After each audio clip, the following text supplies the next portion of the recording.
General relativity dictates a smooth, predictable geometric reality. Quantum field theory operates on entirely different rules, governed by the jagged, unpredictable friction of integer-based boundaries. These two frameworks are strictly incompatible. The mathematics linking the geometry of Einstein to the quanta of Planck refuse to align, leaving theoretical physics without a consensus model for quantum gravity. String theory attempts to bridge that gap by introducing compactified extra dimensions, generating the string landscape, a proliferation of distinct metastable vacua rapidly scaling to 10 to the 500th power.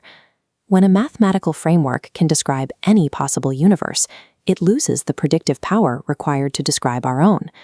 To build a functioning model, theoretical physics must treat infinity not as an error to be renormalized away, but as an ontological primitive, the raw material from which finite reality is systematically carved. The infinite substrate acts as the ground of being, possessing the boundless potential of all possible information states, without any internal edge or stratification.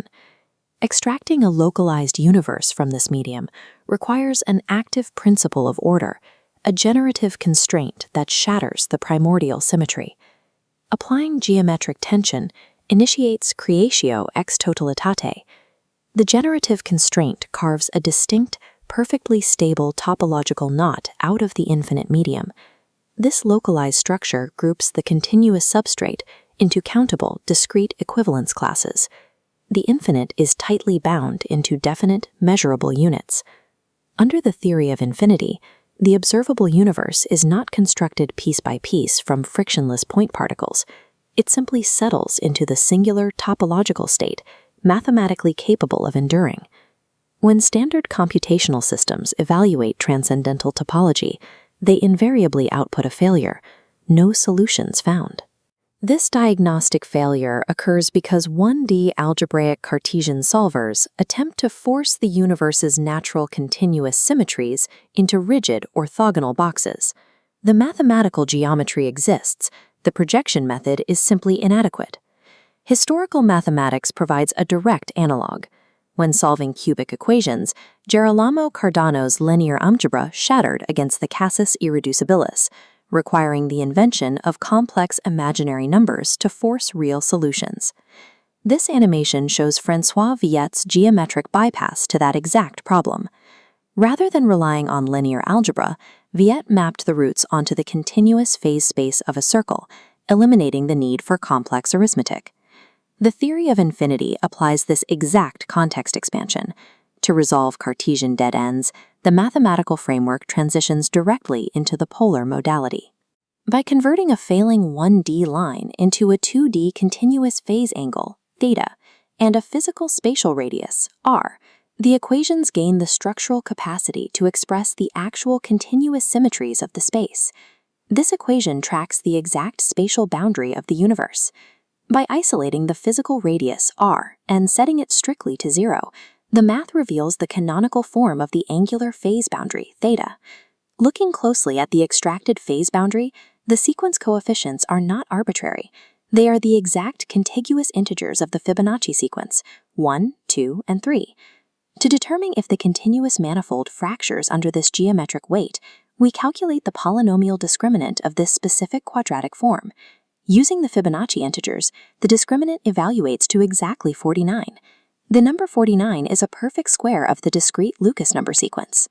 Because the discriminant collapses into a perfect integer square, the equation generates two perfectly rational angular roots on the spatial spiral. The positive angular root, precisely pi over 4 radians, acts as the invariant wave anchor. It is a permanent Cartesian pin locking the physical spatial spiral across all iterations. A continuous manifold does not require arbitrary renormalization when it is permanently sealed by discrete integer squares. The geometric boundaries are absolute. To map the scale of this space, we have to look at the specific Fibonacci rungs used to build the initial equation. The sequence skips the fourth dimension, the integer 3. In this framework, dimensions have topological mass. When a rung is bypassed, its mass is sequestered as structural friction. According to Cassini's identity, the product of the surrounding integers, 2 and 5, minus 1, resolves precisely to 3 squared. This ghost value of 9 acts as the exact mathematical pillar holding up the maximum spatial radius of the universe. Evaluating these structural limits dynamically requires moving from static geometry to active transit via fractional Fourier mechanics. This framework replaces standard whole integer calculus derivatives with fractional derivatives. This diagram maps a 2D complex plane.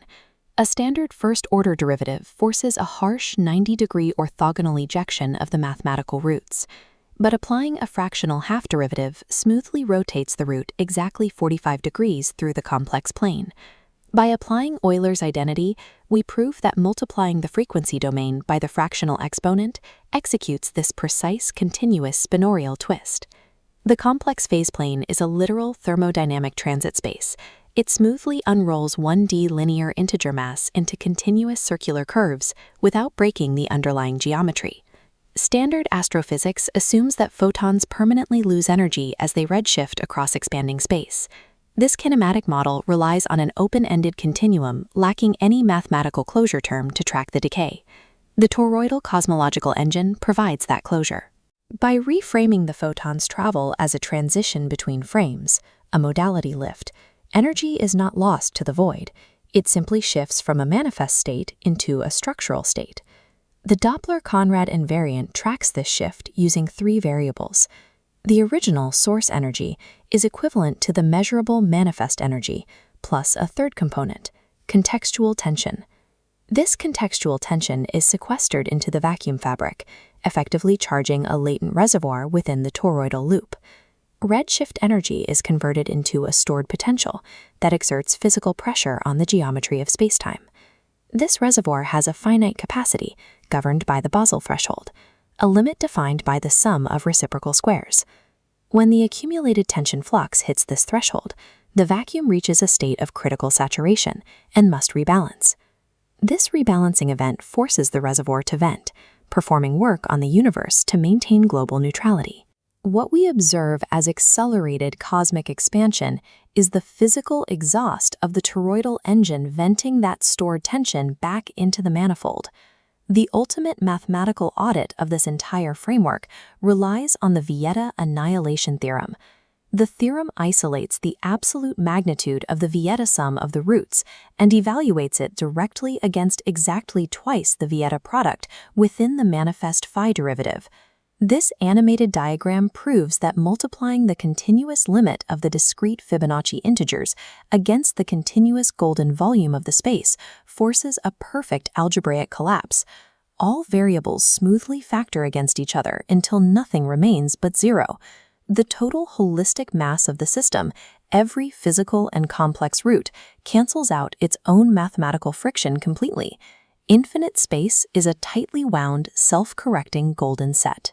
It remains mathematically flawless at every scale, entirely eliminating the need for arbitrary computational renormalization.